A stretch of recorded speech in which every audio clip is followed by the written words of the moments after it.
How much do you estimate you've spent on your collection?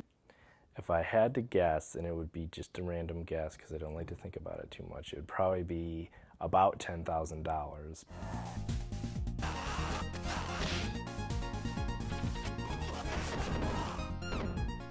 Hi, I'm Carrie Gaughan, and I'm here with avid video game collector Andrew Tebow. He's going to tell us a little bit about his collection. At what point did you go from being a casual gamer to being a collector of games? I was probably a little bit more than a casual gamer until about 16 or 17, and then I decided that instead of, like some other people my age, just abandoning it, thinking it was a toy, I thought that I'd kind of keep it in my life and become a collector. How many different consoles and games do you have? I have about, I would say, anywhere from 8 to 12 different consoles, and games is definitely in the hundreds. There's probably anywhere from at least 10 to 20 games per console that I have. What's your favorite kind of game to collect?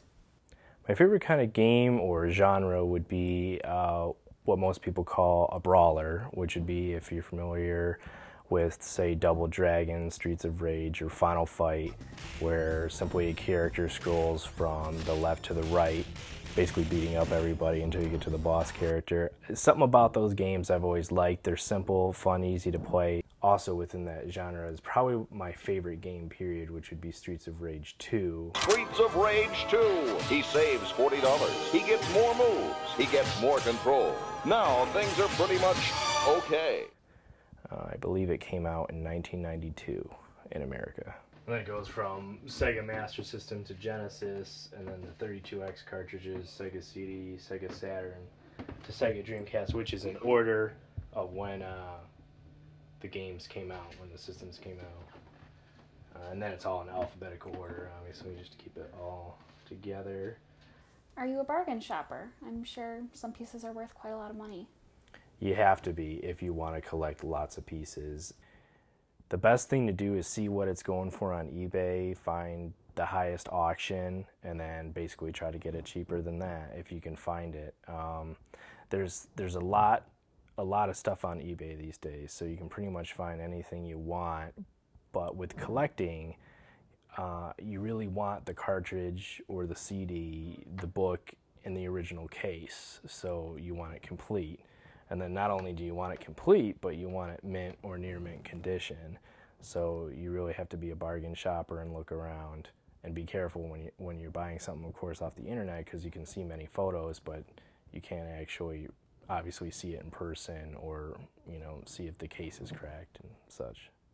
A couple cool things that I recently got for the collection would be Guardian Heroes, House of the Dead, and I got Burning Rangers on the Saturn.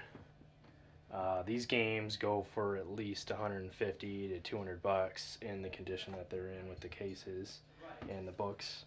And then the discs look really good as well. Do you have an interesting story about a hard-to-find game that you finally got? Hard-to-find stuff is usually, unfortunately, only on eBay, but I have found some really good kind of finds in general at garage sales, believe it or not. At one garage sale, a gentleman had 2 Atari 2600s, the wireless controllers, which I believe are quite rare, about 25 games, and he wanted 50 cents for it. That stuff's probably worth $400. Wow. I gave him $1 and told him to keep the change, and I walked out of there, cleared his driveway, and then started laughing.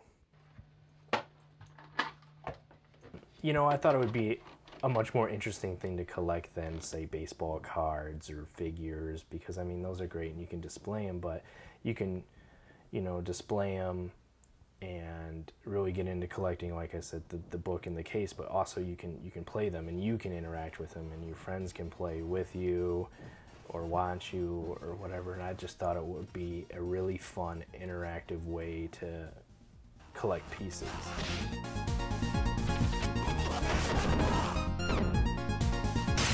Mm-hmm.